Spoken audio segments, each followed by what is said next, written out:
remember my mother sharing a story from her childhood, a memory that seemed almost like a fragment of another world set in the vast, snowy landscapes of Alaska.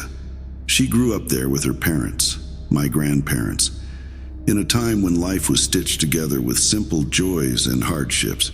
Alaska, with its unforgiving winters where nights stretched on for weeks, held a beauty that was both enchanting and intimidating.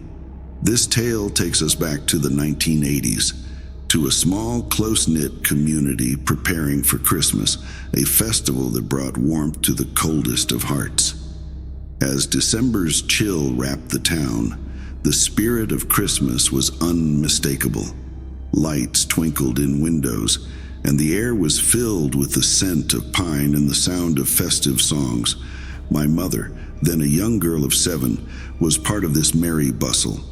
With Christmas just around the corner, everyone was immersed in the holiday preparations, from picking out the perfect gifts to attending cheerful gatherings.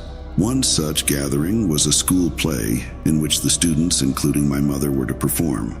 It was an event that brought the whole community together.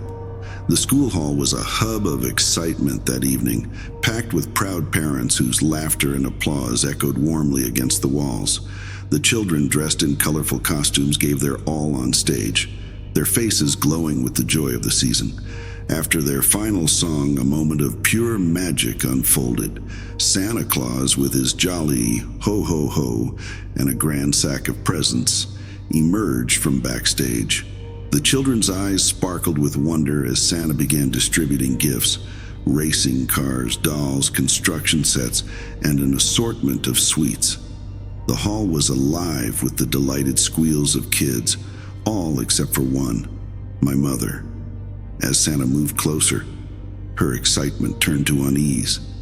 This fear stemmed from an incident in her early childhood, a prank by my grandfather that left a deep impression.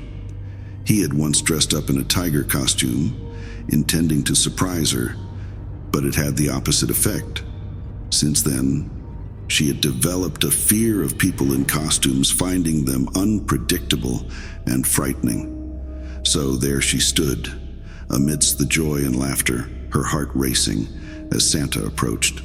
Having fled the stage in fear, my mom sought the comforting presence of her parents amidst the audience. She nestled close to them, her heart still racing from the sight of Santa. Meanwhile, Santa, ever the entertainer, announced that he had a special surprise in store. A humorous performance for the parents, but with a catch. Everyone had to leave the auditorium for a few minutes to allow Santa and the children to prepare. The parents, wrapped in the festive spirit, responded with a mix of applause and mild grumbles. The thought of having to vacate their warm, comfortable seats for a surprise act stirred a bit of good-natured complaint among them. My mom, still shaken, was more than happy to leave the hall. She quietly followed my grandparents out into the hallway, which soon buzzed with curious and excited chatter. The parents speculated about what Santa and the children had planned, their voices mingling in a symphony of anticipation. However, as minutes ticked by, the initial excitement in the hallway began to wane. A sense of impatience crept in. The man who had earlier expressed his reluctance to stand was now muttering under his breath, wondering about the delay. The atmosphere of lighthearted speculation slowly shifted to one of mild unease. It was Mrs. Evans, Betty's mother, who first peeked through the concert hall door. Expecting to catch a glimpse of the preparations, her smile quickly turned to a look of utter confusion.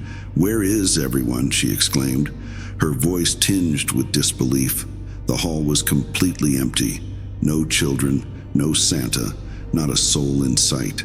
This revelation sent a ripple of shock through the crowd of parents. They hurried into the hall, their festive mood replaced by growing anxiety.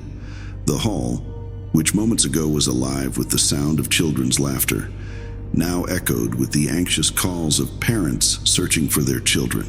Someone rushed onto the stage and disappeared behind the curtains, only to find that backstage was just as empty.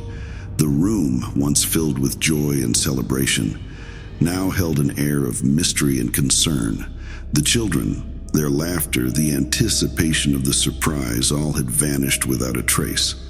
The story my mom recounted always paused at this moment, reflecting the bewildered and uneasy feelings that filled the hall that evening.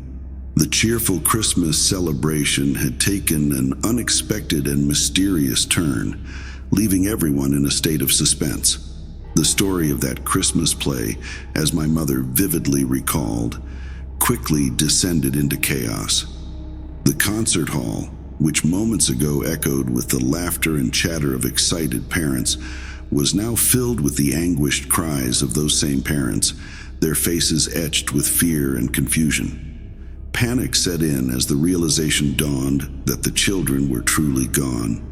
In the midst of the uproar, one of the fathers, his voice loud and fraught with tension, demanded to know who the man in the Santa suite was. A frantic discussion ensued among the teachers and parents. It became shockingly clear that this Santa had not been invited by anyone present. No one knew who he was or where he had come from. The atmosphere thickened with a sense of dread and disbelief. My grandmother, holding my mother tightly against her, broke down in tears. In a bizarre twist of fate, she was grateful for the fear my grandfather had inadvertently instilled in my mom with that tiger costume prank years ago. It had kept her off the stage and away from the mysterious Santa. That night, 12 children were abducted, leaving behind nothing but a void, filled with heartache and unanswered questions. The police launched a rigorous investigation. In a town as small as ours, it meant interviewing almost every resident, searching for any clue that might shed light on the baffling disappearance.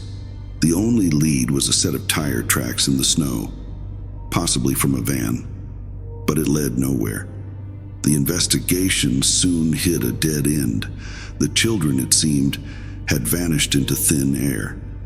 In the wake of this tragedy, the fabric of our small community was irreparably torn. The lingering horror and unanswered questions were too much to bear. My mother and her parents, like many others, eventually left the town, driven by a desperate need to escape the shadows of that night. The memory of the Christmas play, which started with innocent anticipation and ended in an unspeakable nightmare, remained etched in my mother's mind, a haunting reminder of the fragility and unpredictability of life.